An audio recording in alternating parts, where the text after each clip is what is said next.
तो गाइस हम लोग एक ट्राइपॉड ऑर्डर दिए थे, आप लोगों को दिखाता हूँ। पहले से अनबॉक्स है, आप लोगों को क्या दिखाता हूँ कि ये देखो गाइस ये ट्राइपॉड है, मैंने पहले से अनबॉक्स करके रखा है, पहले चेकआउट किया था मैंने। फिर देखो कैसे ये वाला आपको ट्राइपॉड मिलेगा, देख पा रहे हो ऐसे वाला ट्राइपॉड आपको अनबॉक्स कर दिखाता हूँ। देखो गाइस पहले हम लोग अनबॉक्स कर लेते हैं इसको। इसके साथ आता है एक वायर चार्जिंग के लिए और एक आता है मैनुअल। वो मैनुअल तो हमें पता नहीं है क्या करेंगे।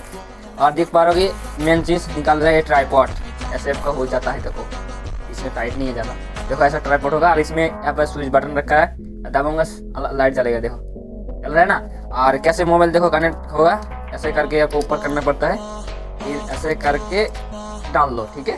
फिर यहाँ तक करना है, या ऐसे ब्लूटूथ कनेक्ट होता है, यहाँ पर देखो ब्लूटूथ होता है, रखना पड़ता है, ब्लूटूथ होता है, ठीक है। पहले तो थोड़ा छोटा कर लेते हैं इसको वीडियो में, देखो यहाँ पर अनफोल्ड होता है, ठीक है। यहाँ पर रख दूंगा, फिर क्या होगा कि ऐसे हम लोग वीडियो बनाएंगे, ठीक है। देख पर हम थोड़ा उधर काम करने के लिए, आपको चैनल पे नहीं तो सब्सक्राइब करना गाइस। तो बाय बाय।